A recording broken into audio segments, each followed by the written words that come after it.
additional arrangements. CM number 24. Certificate of Canvas of Votes and Proclamation of Winning Candidate for Mayor. Giovanni Dini, Vice Chairperson, Teresa Lumeda, Member Secretary.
I have no words, but thanks to the people of Manila. I'm grateful to each and every citizen of the city. With this type of mandate, I really owe it to you. I will do my best to be a better mayor of the city.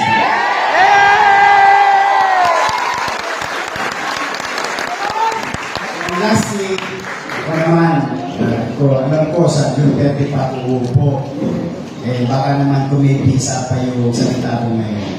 Pura tayo bukas! Ito naman, nananawagan ako sa inyo. Let's start healing this time.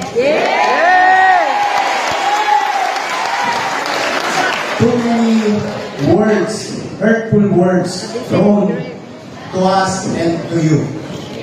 I know.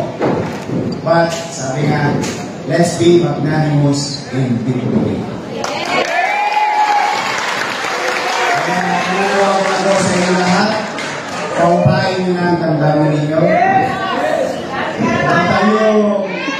Kung tayo magkaway-away, let's go on in our lives.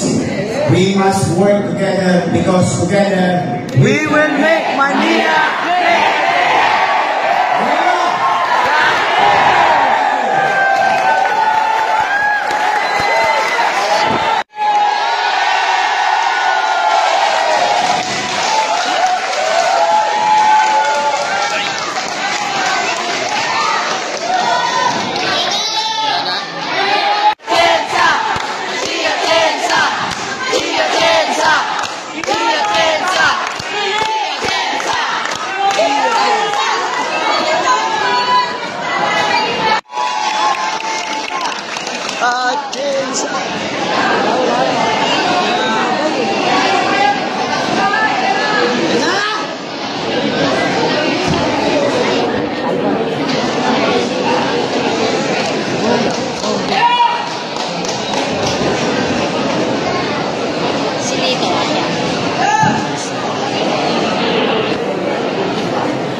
Wala nang recess!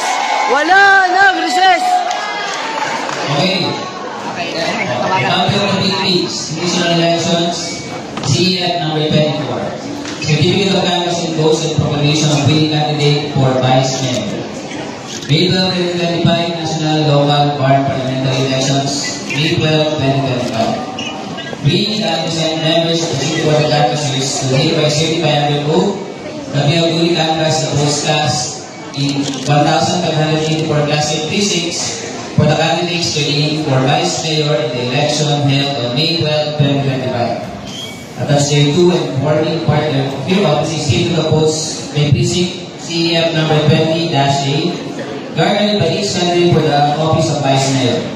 That after such canvass, it appears that Atienza Chi garnered 584,145 votes for the office of Vice Mayor, the same being the highest number of votes legally cast for said office. On the basis of the foregoing, we hereby proclaim the above named winning candidate as the duly elected Vice Mayor of NCR. National Capital Region, Manila. In which as well all we fix our signature and imprint our top marks in the City of Manila, branches of NCR Manila, this May 13, 2025 at 9:06 p.m.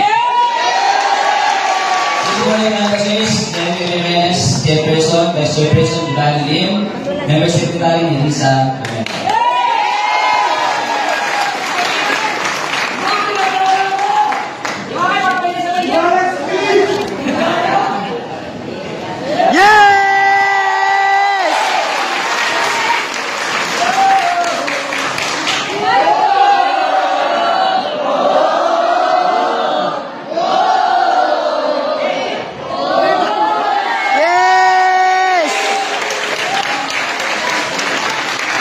The votes cast in 216 Class A precincts for the candidates serving for member House of Representatives in the elections held on May 12, 2025. Attached here to and forming part 3 offices statement of votes by precincts CEF number 20-A garnered by each candidate for the office of member House of Representatives.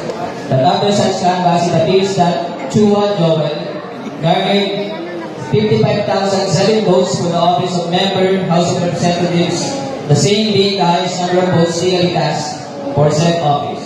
On the basis of the foregoing, we hereby proclaim the above named winning candidate as a duly elected member House of Representatives of NCR City of Manila, 3rd Legislative District, Province of NCR Manila. In witness whereof, we affix our signatures and imprint our landmarks in the City of Manila, Province of NCR Manila, this May 13, 2025 at 9:38 p.m. The City Board of Canvassers, Jennifer Jimenez, Chairperson, Vice Chairperson, Giovanni Lim, Member Secretary, Elisa R. Jimenez.